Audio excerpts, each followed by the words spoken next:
Hi, everybody. Welcome to the Jimmy Dore Show. You can see I have my special guest. His name is Joe Bray-Ali. He's running for city council here in Los Angeles, District 1. And Jim Earl, who's a writer for this show, Emmy Award winner, former Daily Show writer, he told me all about this guy and says he's a really good progressive, and we have to get him on the show. Joseph, thanks for taking time to talk to us. Hey, man, this is the easiest part of my day. This is great. Oh, all right, now, so tell me so now how did you get involved? And I understand you own a bike shop in Los Angeles, and it was used for like a meeting place for people in the neighborhood to come and talk about issues. And was that what gave you the idea to run for city council? I got involved in the bike community in Los Angeles right around the time George Bush ran for re-election in '04, and I was really not interested in national politics. And so I found the bike scene was really a place where I could pour my time and energy and expertise, and I saw a lot of great personal returns in terms of made thousands of new friends, led hundreds and hundreds of rides, and when I opened my shop, I just used the shop as a vehicle for all my advocacy efforts. So it never really... It was a concern, it was a business, but the business never really paid very well. But it definitely paid a dividend in terms of the amount of community organizing and the number of events and the number of people I'd interface with on a regular basis. So it gave me kind of a higher profile in the neighborhood. I built a reputation fighting for safe streets. And when I failed to get the Safe Streets project implemented because of the current council member, put me in a position to run for office. So it was a vehicle for my advocacy and activism. It was never a goal of mine to be here. But here I am. So that's what it was, the Safe Streets advocacy. Now tell people what that is. Well, in major cities across North America, one of the leading causes of death for everyone, kids, adults, everyone, is dying on the streets. Not getting shot by strangers, but getting run over, getting in car crashes, you name it. And here in Los Angeles, we have some of the worst fatality rates for pedestrians and cyclists in the country. Really? It's atrocious. And in the first district in particular, there are parts of this district where this one little neighborhood called Solano Canyon, where 43% of the residents, the adult age residents, don't drive a car to work. I mean, that's like Amsterdam. It's like Copenhagen. And those are the same neighborhoods with some of the most deadly streets and some of the most dangerous intersections. So focusing on this is a bread and butter local political issue, and it has been ignored for 2 generations in Los Angeles.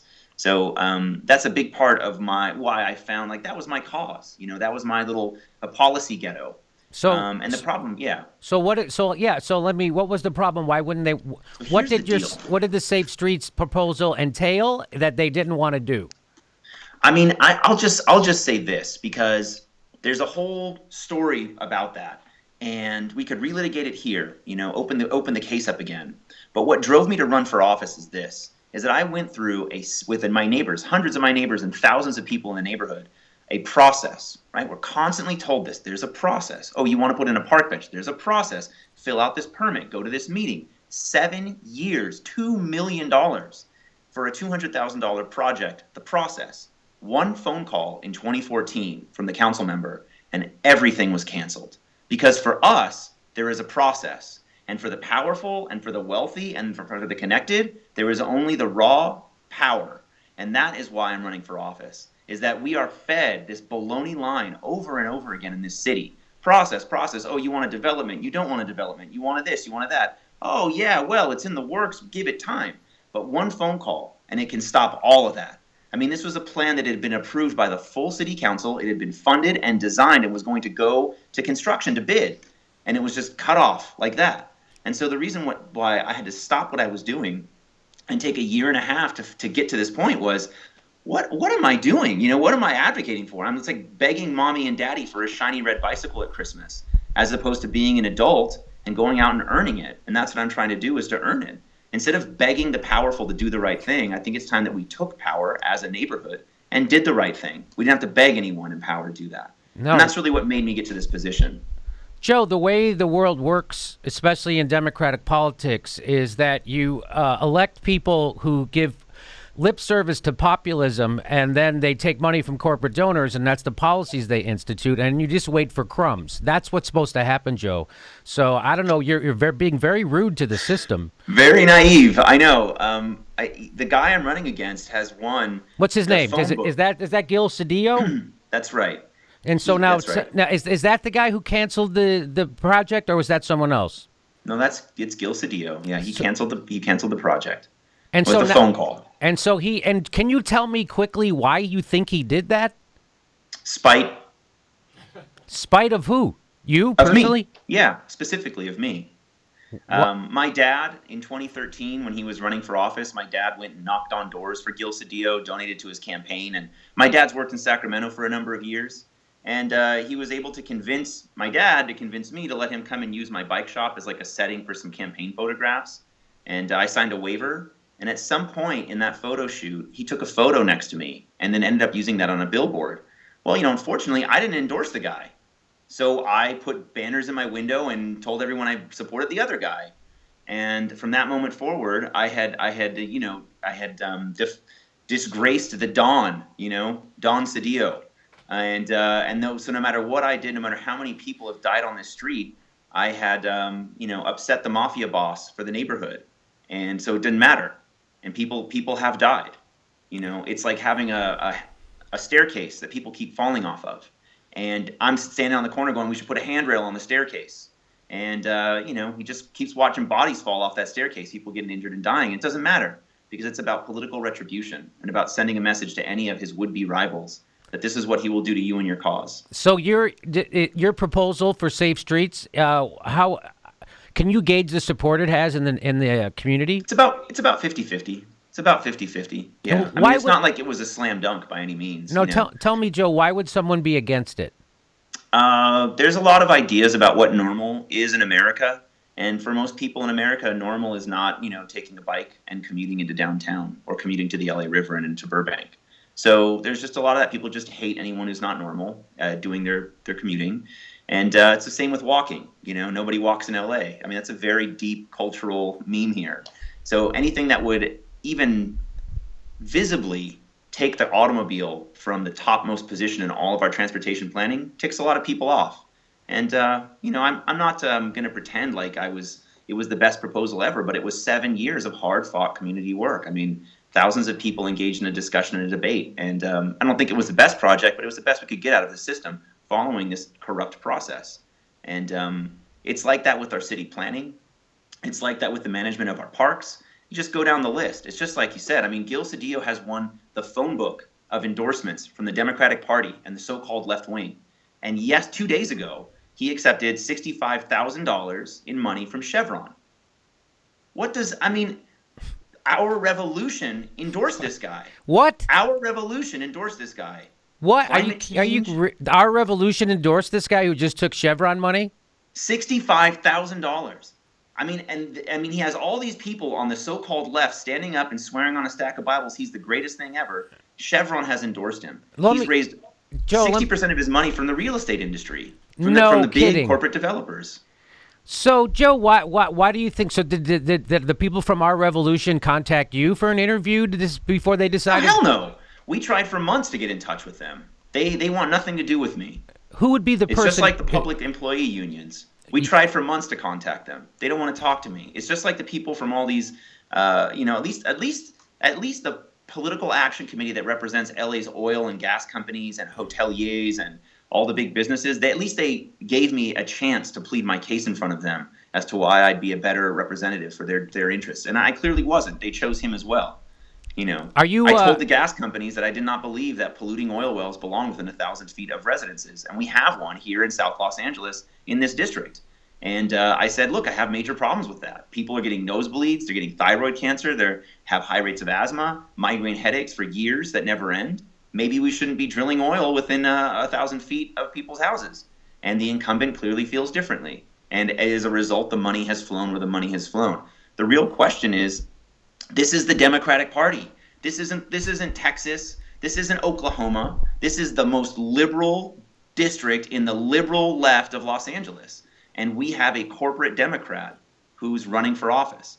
It says Gil Cedillo, Democrat, City Council. It's a nonpartisan office. But this is what you're up against in a place like this and at this time in this country. And I think this is why your friend wanted me on the show, because what I've tried to do with my campaign is show that there is another way of winning local office. This is as small ball as it gets. Running for local office where you can build a base of power based around local political issues that will then extend on to the federal and the state level, the state and federal level. But it's an open question. And it's a question of small donors. And really it's a question of volunteer labor. And in a working class community, it's very hard to find the volunteers and the phone bankers and the people that jump in and help. That's one way that the bike scene has really helped me, actually. When I did those rides, I met a lot of people and a lot of educated, talented, intellectual, creative people that have jumped aboard and done a lot of legwork that has allowed me to compete neck and neck. I mean, winning the Times endorsement is because I could focus on that with a laser-like intensity, while several friends did some really great data analysis of the voter file. Some other friends helped redesign my website. Still more friends helped phone bank and phone call and fundraise while I went through the process of winning that endorsement. So we're able to hit with our grassroots effort and have a little machine that we're building mid-flight that is just at the same level of a corporate-backed, oil-backed incumbent. And I think it speaks to the weakness, the paper tiger nature of their power right now. They're hanging on by a thread. And I think this is a really calling the question right now. First municipal election after the disaster in November, which direction will this party go? Which direction will this country go? Well, I'll tell you, I know what direction the Democratic Party is going. I hope that in the district, Really? I hope in District 1 it goes the other way. They just voted down the DNC just installed a corporatist as their leader, and they just voted against the Barack Obama rule excluding lobbyist money. So they're same old, right? So, but the point of the Democratic Party, as Cenk Uygur often says, is that they're paid to lose. That's why they're chosen. They choose strong Republicans and weak Democrats on purpose. And who's they? The donors, the Chevrons, the real estate industry, those people. They pick strong Republicans and weak Democrats. And they both serve the same corporate masters. And you're going to try and bust that up. The Democrats are going the wrong way. They're going to be wiped out, I think, for at least 2 or 3 more elections. Donald Trump is going to be... I don't see how the Democrats mount an attack against him with the same old thing, corporatism, offering nothing to people. That's how bad the Democratic Party has gotten, Joe, is that we elected the most unpopular person maybe in the world, our president, who had only a 37% approval rating on the day they elected him. That's how much people are sick and tired of the same old from the Democratic Party. People like what you described what's happening to you in the 1st District. So what would you put your chances at winning at? I think that we've closed. I think this is a primary race, primary election, and so I think my chances of winning this race are probably a little less than 50% today. It's really going to hinge on this weekend. We've identified all the vote by mail voters that are in the poll. There's 38,000 of them, and we've seen the early returns from the county, and only about 35 to 3,800 are going to turn out at the polls, which means that there's about 7,000 to 9,000 voters that are really up for grabs. And that's really where we're going to see it, is this weekend out in the streets. If we can knock on enough doors, get enough phone calls made, that will bump that number up for us to over 50%. So I think that as we where we stand today to win this one, I think it's like, I wouldn't give myself 50-50 chance today. If it goes to a general election, I think it'd still be a struggle to get to that 50-50 chance on May 17th in the general. It really does depend to a great degree on what happens in the next 4 days in this campaign. So some good media, get some volunteers that turn out, have a good result, going in a few different neighborhoods, catch everyone at home on Sunday, and we can move the numbers a couple hundred votes, and we'd have a bike advocate beating big oil. That'd be something else. Wow, that's a great story. Bike advocate takes on big oil in LA's District 1. I think that's the headline for this video, I'll tell you that.